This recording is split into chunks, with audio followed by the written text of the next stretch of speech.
And welcome back to The Unscripted Show, a show where high school students work hard to achieve something larger than life. In this episode, we'll sit down with some successful teenagers who are paving their own way in our community. So with that, sit back, relax, and enjoy our show. Thank you.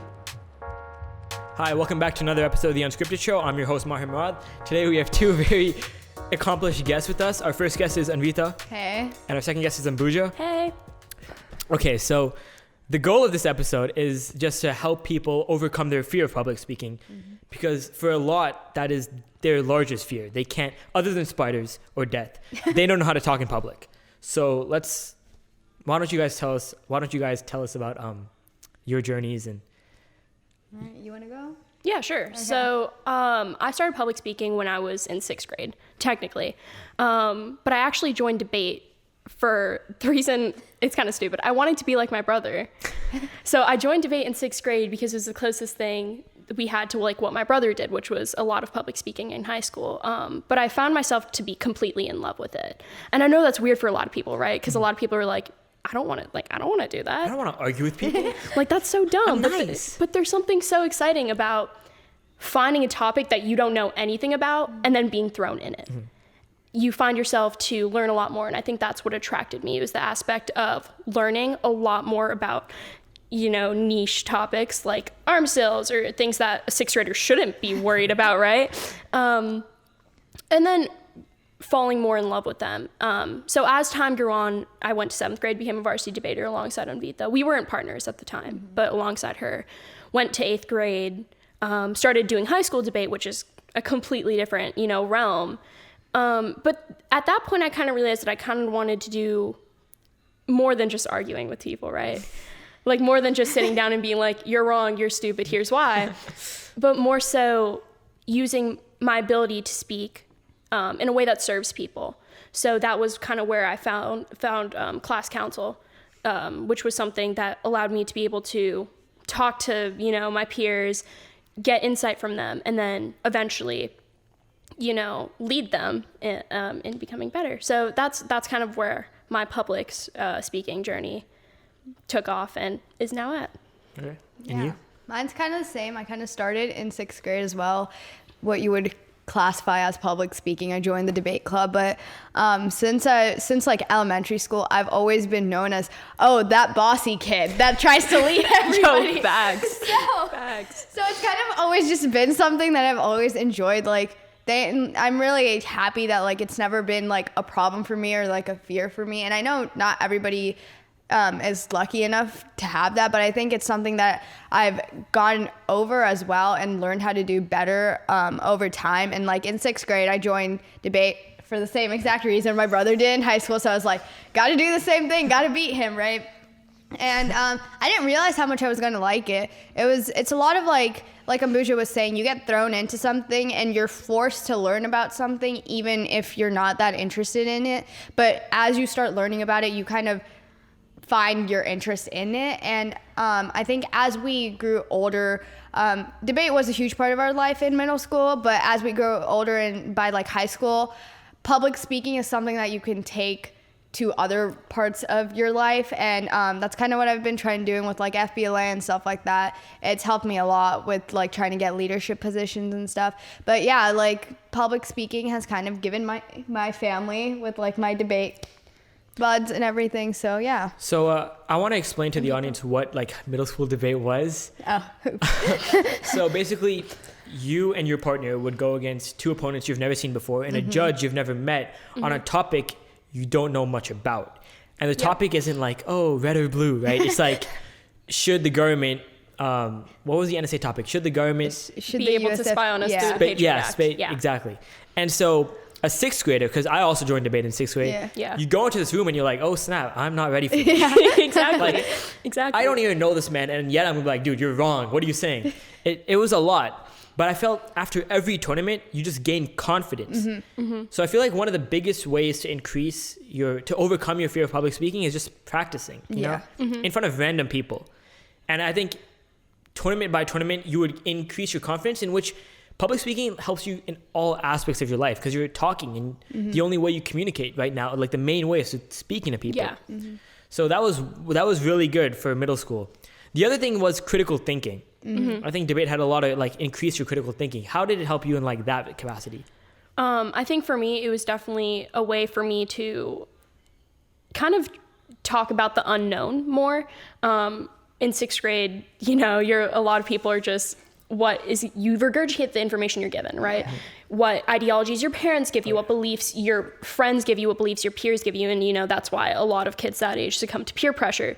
So I think that me being able to have an outlet where I was supposed to, and I had to critically think in order for me to, you know, quote unquote survive, was a way for me to overcome those other barriers. Like I didn't take everything, you know, this is a separate topic, but everything that my parents told me, you know, politically or religiously or whatever, I didn't take everything that they were given to me, and I started to analyze that. Or, you know, this is something even now, you know, with the whole like vaping epidemic, I don't, just because my friends are, not that my friends do, not trying to call you out. Call them out. No, but like just because my friends are vaping or doing drugs, I'm critically thinking about it and I'm not succumbing to that peer pressure. So that kind of helped me in a more, you know, everyday way. What about you, Anvitha? Yeah, kind of adding on to that, I think with the whole critical thinking thing, I think it's played a huge role in my life because you can definitely see the difference between like sixth grade me versus now and how much that has changed. I hope there's a difference. Yeah, me She's too. actually the exact same. But I really think that like it introduces you to the real world and you're kind of forced to think about stuff that you wouldn't really take the time to sit down and think about if you weren't forced to do so. Like as a sixth grader, who cares about arms sales? Like, you know, like, yeah. But thinking about that stuff with like the bigger picture kind of helps put the rest of the world in perspective. And I think that really helps like later on. And like, for example, in our AP Lang classes, we do debates, and it's like super easy because you can, since we've learned how to like connect the dots and make an argument to like use evidence and stuff like that, we know these like bigger picture kind of things, and we have a way of it's kind of like an outlet for our perspective on the world kind of thing. And so at least for me, critical thinking, because of debate, I've been in constant situations where the pressure is on and I'm like completely relaxed. I'm like, I've done this a million times. I know what I'm doing. A lot of other people, they haven't practiced. They don't have the experience. They go into the ring and they freeze. You'll see kids like walking out of classes or just like not being able to communicate. And it isn't their fault. It's just that they don't have enough exposure, right? And so the other thing I want to talk about is the mass amount, like you gain a style, right? Oh yeah. Because once you've been debating like at like 12 tournaments a year and like a bunch of rounds, you come out there and when you speak to people in day-to-day conversations, you know what you're saying. Yeah. And then people are like, oh, I don't want to don't argue you. with him. Yeah, Whatever he's no. saying, just, even if he's wrong, don't argue with him. Yeah. Please. Which I think is a good thing to have. Yeah. You know, because you're like, okay, let's argue. I'm ready for you, you know? So the other thing people do is there's all these tips and tricks. You're like, oh, just imagine that nobody's sitting in front of you, you know? What are your thoughts on like those types of tips?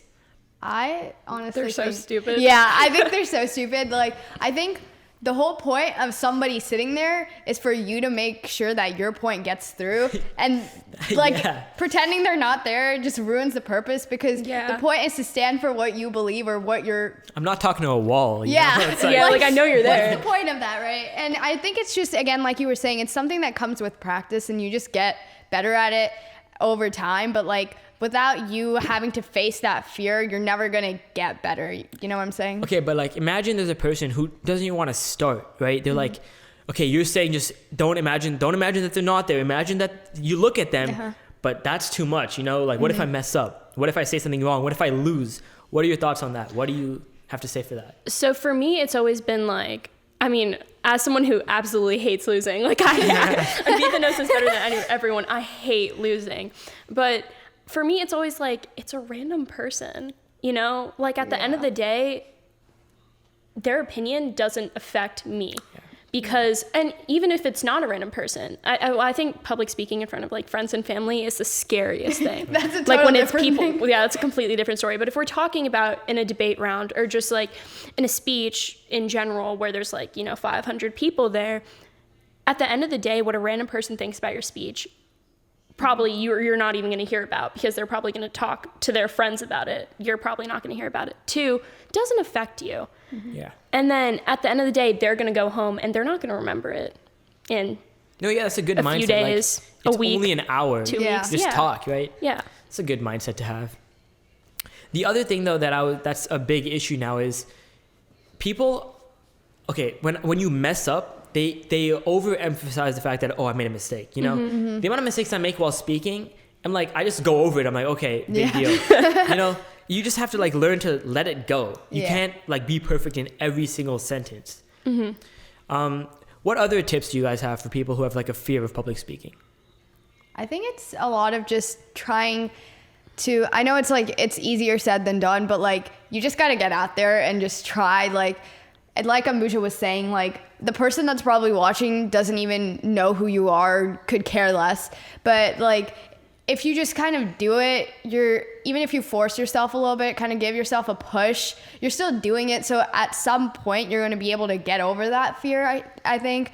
It's just kind of like it's a trial and error kind of situation. And I think another reason, like there's a lot of benefits with public speaking. Yeah. I think for me, the biggest benefit was being able to persuade people. You know, you get these like techniques, you know, these tricks, you can phrase your sentences a certain way where they say, yeah, I agree with you.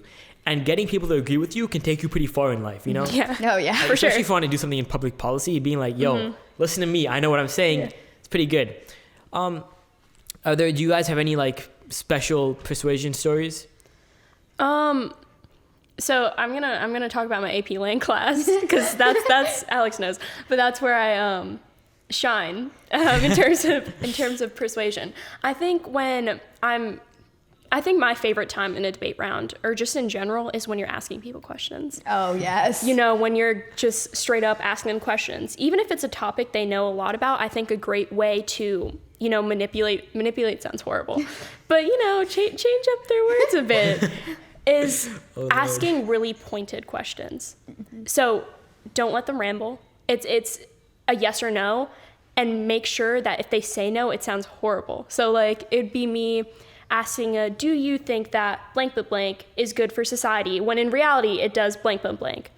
And having that framing set up so when you ask that question, they're conscious of the negative effects of whatever they're talking about. So like we'll do arms sales for now. Yeah. Like, do you think supporting arms sales in Saudi Arabia is good when they're killing millions of Yemeni people, right? That's a really pointed question. Yeah. And if you're arguing for no or yes, I think selling arms sales is good, you're going to sound horrible. Yep. You get know? them in these like traps. Yeah. So I think that if you're asking questions, that's a good way to do it. But if you're just public speaking, honestly, I think that the best way to do it is to have something that gets your nervousness out. So for me, it's using hand motions. So when I'm nervous, you'll notice me use more hand motions. But for some people, it's like, you know, tapping their feet. So having a way to where you can still express that you're nervous and get it out of you that way, but maintaining confidence in your voice. No, that's actually pretty smart. I think just the fact that using hand gestures, I think it also helps persuade people. You're like, "Hey, listen to me. I know what I'm saying. Look at all this movement I'm doing. You know, agree with me. Come on, good point. Come on. Okay. No, yeah, there's all these other techniques. What about you? Do you have any persuasion stories? I think a lot of it is, I can say, well, this is like in a debate sphere, so obviously that's what we're trying to do there. But like Ambuja was saying, the whole like part of the debate where you're just asking questions, it's the best thing ever because you just screw the other people over. You just have to like kind of like trigger them, I guess, kind of point out something that they're gonna say and like point out the flaw in that. And like, yes, public speaking, like you want to be confident, but you don't want to be overconfident. But like sometimes, depending on the situation, you want to be not rude, but like aggressive. But rude. Aggressive, yeah. Yeah. So like, I think like, it's like, if just having a way with your words can really help you throughout life. And like, I can definitely see like with the clubs that I'm in, like for example, like DECA, it's a marketing club, and you basically are thrown into this situation and you get 10 minutes to prep, and then you have to give a 10-minute speech to a judge who's like a business man or woman. And I think it's really helped me in that because I've been able to have a way with my words so I can persuade the the judge that I know what I'm doing, but in reality, I have no clue because I don't even take marketing. Oh yeah, I know. You're exposing yourself That right bluffing now. skill has taken me Yes, far in life. so Oh, Lord. far. Okay, so I'm gonna ask you guys in a minute to like share a story where you were scared public speaking, because like, okay, so before they came on the show, like literally 5 minutes before we started, they're like, oh yeah, I'm afraid to do this. And every time before I start an episode, it's always, you have this like fear in you, because it's normal, right? It's normal to have fear in you. It's normal to be a bit afraid, but you overcome it as soon as you start. So I remember in freshman year, me and Asad, the writer, we were at an improv tournament, and there was like 500 people in the audience, and it's improv. Okay, how much preparation can you do for like, you're literally improvising on the spot. Yeah. So I'm standing there and I'm looking at 500 eyes. I'm like, oh Lord, no, this is not good. I was literally like shaking, and I look around me and like my group, they're standing like, they're not even looking up, they're looking down. And I was like, oh Lord. And we did really bad, but I felt it was one of those moments where you're like, it wasn't that bad in the end. Like, nothing happened to me, but I'm still alive. I still have all my body parts, okay? You're good. We're good. But, oh Lord, I would never do that again. Yeah. Do you guys have any stories like that where the first time you were speaking? I think Anvitha should go first. First time speaking? Not for, like, you were Just like the freaking time? out. Like, we were freaking out. Okay. Okay, I remember. So I think this was probably maybe last year or it was like probably like 6 months or a year ago. Me and Ambuja were at a debate tournament, right? And usually we're pretty good about like keeping our nerves kind of settled and composed, but this was our first like out of state tournament, and it was at the University of Kentucky, and so it was kind of like a big deal, right? Yeah. And it was like this was our first time. We'd been to camp over the summer. We were going in as varsity, and we were like, okay, like we got to get this together and do well because we want to have a name for ourselves, right? We go in, we see all these faces, and it's people. Oh, okay, not even before that, before we even got to the tournament, we were sharing a bus with Alpharetta. And if you know anything about Alpharetta, their debate team is amazing. So we walked on, and me and Ambuja are just sitting here and like little 10th graders that are like, oh, yay, first varsity tournament, let's do this, or whatever, and we're prepping and stuff. And they all walk in, and it's just so intimidating, and we were like, oh God, what did we sign up for? Like, how are we supposed to go up against these people? And then we got there, and like all these judges were faces that we'd seen that had like won the TOC or like were well known on their college debate team. And we had one of them as the judge, and we were just like getting crushed by them because obviously this was our first time, and it was super scary. But then like after a couple rounds, we realized we're here to just practice and get better, and we can't really do that unless we try our best. And even if we do horribly, we're getting feedback, and we can always like improve on that. So I think that was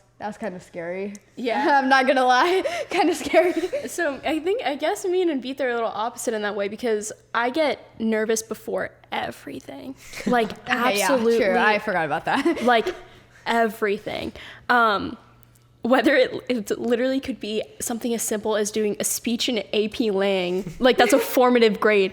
I get the same amount of nervous I am for that speech, like a small formative grade, 100 point, little thing, is the same amount of nervous I am for, a debate tournament or speaking in front of 5,000 people for, Skills USA or Junior Beta or whatever, right? So I get really nervous. So honestly, all of my like being really nervous stories are just those. Like actually, every time it's just like, oh Lord, it's so bad. It's so bad. So that's actually I'm gonna give you credit for this because Anvitha's really good about making me less nervous. Just because she doesn't show her nervousness. Like I know you're nervous inside, but she doesn't show it. But me on the other hand, I'm like, oh my gosh, I'm so nervous. I'm gonna fail. And honestly, that's the worst mentality. I think it's saying you're gonna fail. Yeah, another thing is like if you can't calm yourself down, I think finding someone else or something else that can calm you down is a great way to like help you out with public speaking. So I think we've hit on some pretty key points. For one, it's your mindset, right? Yeah. If your mindset's like, I'm gonna fail, well, you probably are. Like I can't say much. Second thing is, don't focus on what other people are saying. As you guys said, you're only going to meet them for like an hour. They won't pay much attention afterwards. You won't care afterwards. Don't let other people judge you. And the third thing is just have inner confidence yourself, not just your mindset, but just like have faith in your own abilities. Like I just have to speak. It's not going to be the end of the world after this, right? So before we conclude, if there's any like concluding statements you guys have, any like rebuttals, 2AR speech? Oh, wow. Debate I am the 2AR. Okay, these are debate positions. That was Yeah, they're probably like, what is bad this? joke. They were like, this entire podcast is about debate. What the heck? Yeah. I mean, just go out there and give it a try. What's the worst that's gonna happen? You're not gonna die. Or Well, I don't know. I wouldn't say that. Okay, because like how fast did high school debaters speak? How many words per minute? Like the fastest people speak at like 300 words. 300. 300 words a minute. That's like borderline, like risking it there. You know, you got Yeah, some you're about to lung go into issues. cardiac arrest. 300 words a minute. Yeah. Wait. Yo, could you spread off the top of your No, mouth? no, Is that possible? That's not how that You have works. to You have to give us have, something. yeah. Bro, he's about to. No, Maahir. Okay, No. okay. Never mind. Okay. Next episode. That's gonna be a bit. Yeah. No, Okay. next episode. Round 2. Round Okay. two. Do you have any other advice, Ambuja? You know what? I think that voice crack. Don't have a voice crack. I think, I'm just kidding. Just kidding. I think the best thing that you can do is, like Anvitha said, just go out and do it. And I know that, you know, some people have anxiety issues or they're like afraid of crowds, and I get that. Start small. Start with, you know, your best friend. Anvitha. Start with your best friend. Start with your siblings. Start with your parents. Grow in size and do it in front of classes. I think starting small is a great way to do it. But at the end of the day, you do just have to go out there and do it. Because if you're not, you're always going to be scared of it. What I would say to people is I was like, start arguing with people. If you have an opinion, say Argue it. Yeah, actually, no, that's good. Because right now you're either surrounded by people who will like say what they think, and then people will be like, no, you're right. I have a completely different view, but I'm not going to say anything about it. You're right. I agree with you. Yeah. So that annoys me kind of. So for me at least, I would say start voicing your opinion, say what you actually believe. And so with that, we talked about a lot of things, how to overcome your fear, your personal stories. And so thank you for doing this with us. Thank you for having us. Thank you for having us. And that's our show. Thank you so much for listening. And if you haven't already, please subscribe to our channel. We'll be back every Tuesday with more content to keep you going on Spotify, Apple Podcasts, and YouTube. Thanks again, and always remember to live unscripted.